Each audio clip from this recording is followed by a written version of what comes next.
Hello, everyone. Wishing you well. I'm continuing my series on the side body with today's video all about the side hips. Now, in previous videos, I've talked about how strengthening the armpit muscles, the side ribs, can help reduce tension through the neck and the shoulders, and how strengthening the side waist can help reduce tension and pain through the lower back. So if you haven't seen those videos, you can always check them out. And in today's video, I want to talk about how strengthening the muscles in the side hips really has numerous benefits for the whole lower body. The side hip muscles, the glute medius, is responsible for stabilizing the pelvis sideways so that it doesn't tilt too much. And when it does tilt too much, it can create pain and instability within the pelvis itself. I'm particularly talking about the sacroiliac joint in the back. It can ricochet up into the lower back and create pain and instability there. And it can also ricochet down into the knees and create pain and instability there. So really, when we're strong and connected through the side hips, there's much more power and strength and stability through the whole lower body, not to mention that it feels really nice when we have good muscle tone here. So I'm going to show you a few different strengthening exercises for this area. One is working with our own body weight against gravity, and the other one is focusing more on the stabilizing aspect itself. So our first one is going to be done lying down. If you can come to laying down on your side. If you have a mat, it's great if you can line yourself up so that you're against the back of your mat, so that your head, your shoulders, and your hips are completely lined up. And then bend your legs at 45 degrees so that your heels are right in line with your tailbone. You can have your bottom arm as your pillow, or you can actually use a pillow between your head and your arm, whatever feels most comfortable. From here, have your top hand on your hip. Lengthen your top hip away so there's a feeling of lifting the bottom waist. There might actually even be some space in your waist, between your waist and the floor. And then from here, we're going to do the clamshell. Really simply exhale to lift the top knee and inhale to lower. And just that, exhaling to lift and inhaling to lower in whatever range you can where you're not moving your top hip. Okay, you're not letting the top hip roll back. And so if you keep your top hip still, the knee doesn't lift very high, and that is totally fine. Just move in the range where you can hold that hip still. Okay, exhaling to lift and inhaling to lower. And you want to feel this in the side hips, the glute medius, and a little bit towards the back in the glute max.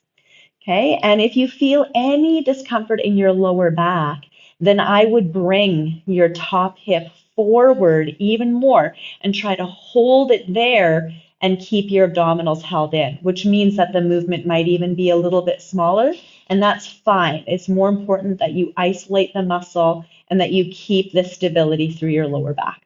Okay, the next part is we'll have the legs straight, just slightly in front of you and slightly turned in. So think of pressing your heel up to the ceiling, and then we'll lift and lower the leg here. Again, where you're keeping your top hip still. So there's the feeling of the bottom waist lifting away from the floor. And when I keep everything really still and just isolate the leg, it doesn't lift very high, and that's totally fine. Again, just go in the range where you can, where you're really isolating the muscle. And these muscles are usually underdeveloped. So you can probably feel them working already. I can.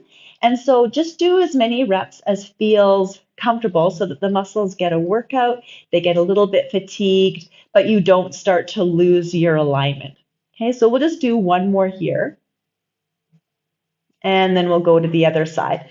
And then if you're doing these on your own, you can do as many reps as you need until they feel that fatigue. Okay, so we're lining ourselves up against an imaginary wall or against the back of your mat, head, shoulders, ribs, and hips all stacked up.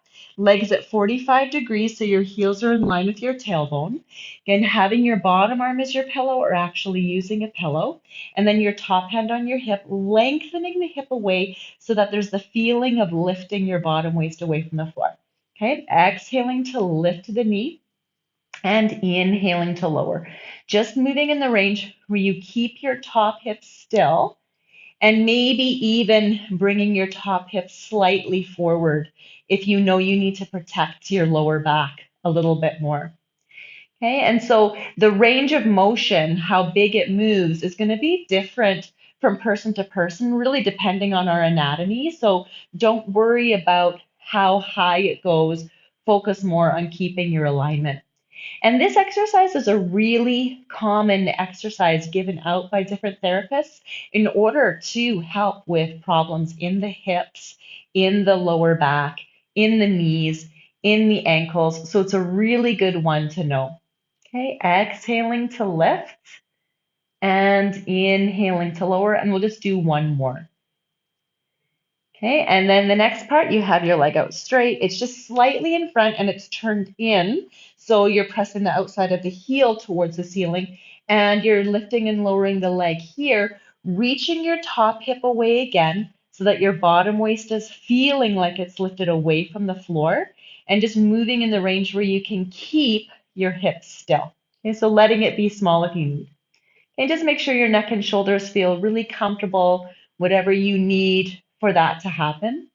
Breathing out as you lift and breathing in as you lower. And like I say, usually these muscles are underdeveloped, so you probably really feel them working. That is totally great. Just doing a few reps every day can help really strengthen this whole area and give you a lot more stability and support through the whole lower body.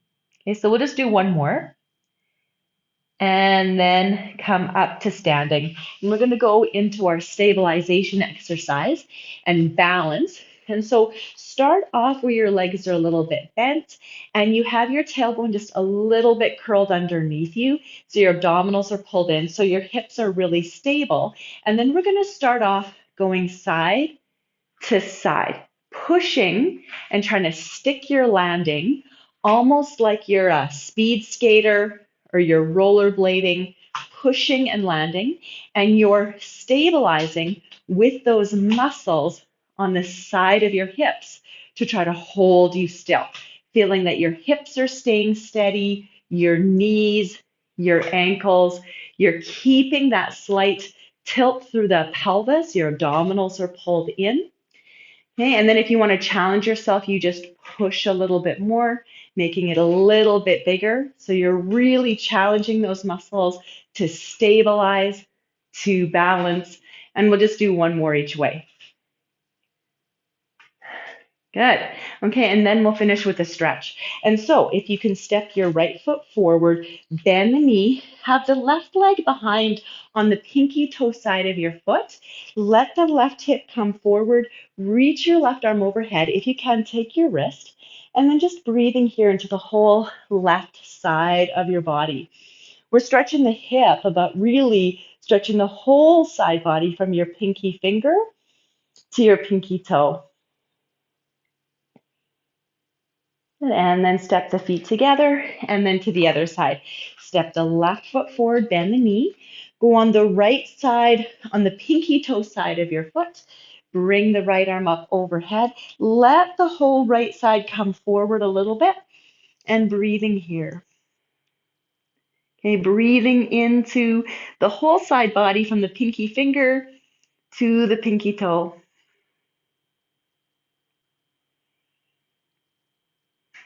And then step together. Good. So I hope that feels very useful and interesting. And most importantly, I hope that you do these exercises so you can build up your own strength and stability and power so that you can feel and move better and better in your body for a long, long time. So thanks very much for watching. Wishing you well. Take good care.